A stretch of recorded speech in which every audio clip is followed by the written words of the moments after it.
So that would be 350 grams per kilo times 20. It's about 14 kilos of LSD, 10 million doses per kilo times 14. What's 10 million times 14? It's a large number. Dispensed by the microgram, it didn't take much product to create a single dose.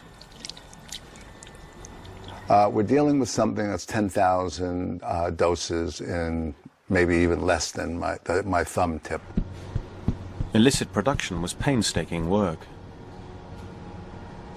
When I first started dosing out LSD, I was using a spring-loaded syringe, one at a time, onto sugar cubes. This took all night and all day just to make up 1,000 doses. Not only was it a tedious process, but when chemists realized their jail sentences could hinge on the weight of their doses, they came up with a lighter method of distribution: blotting paper. Averaging about 900 hits per page, it was easy to dip, dry, and distribute.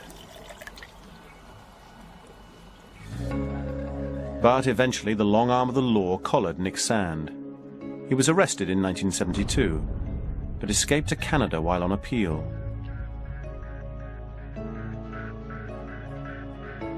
He lived the life of a fugitive for 20 years, until 1996, when drug enforcement officials shut him down for good.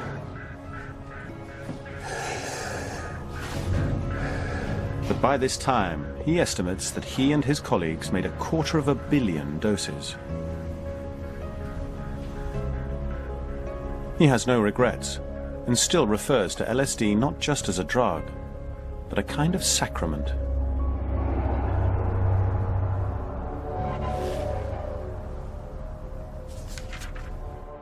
He believes in the consciousness-expanding power of psychedelics. Can such claims be proven?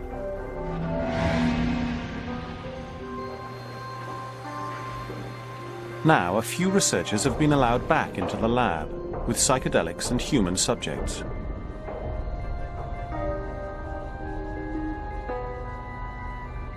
At the University Hospital of Psychiatry in Zurich, Franz Vollenweider and his team are mapping brain activity during altered states.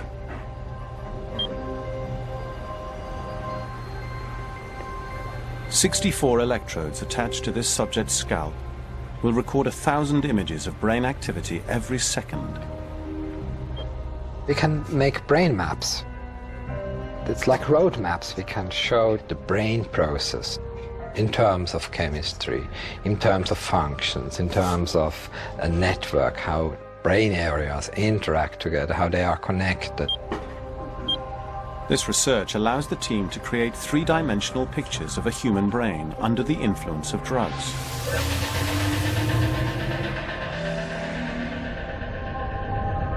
In the hallucinating mind, psychedelics overstimulate serotonin receptors in the cortex and deep brain structures.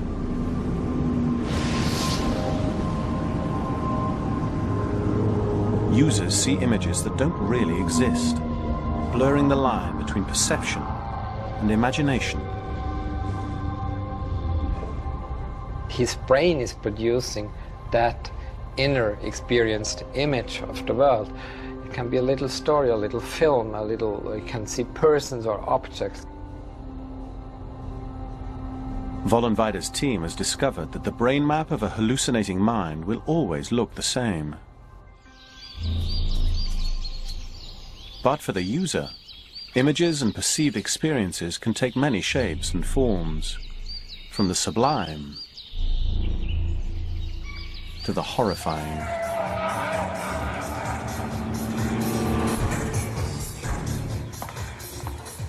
Even a regular user like this dealer can have a bad trip. I was at a psychedelic party, and there was a couple hundred people there. I ingested way too much LSD, I feel like. I was eating it, and then some of my girlfriends were putting it in our drinks. I felt my body dying and myself dying. To find that you don't feel attached to your body, you find frightening. that you have lost track of time, you find frightening. I'm so high on LSD and I have no idea where I am. Your most horrible nightmare occurring while you're awake. Everything is kaleidoscoping upon itself, and I start walking into communities where are probably not safe communities for me to be alone. As the fear accumulates, it becomes terrifying, Tears are pouring down my face, it becomes nightmarish. and I think everyone is out to get me. Everyone is watching me, and I'm losing it.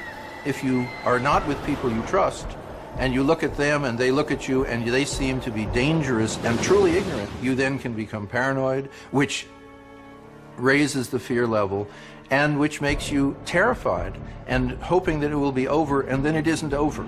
It was a terrible experience. I wish that upon no one. It was horrible for me. What does a trip to hell look like inside the mind?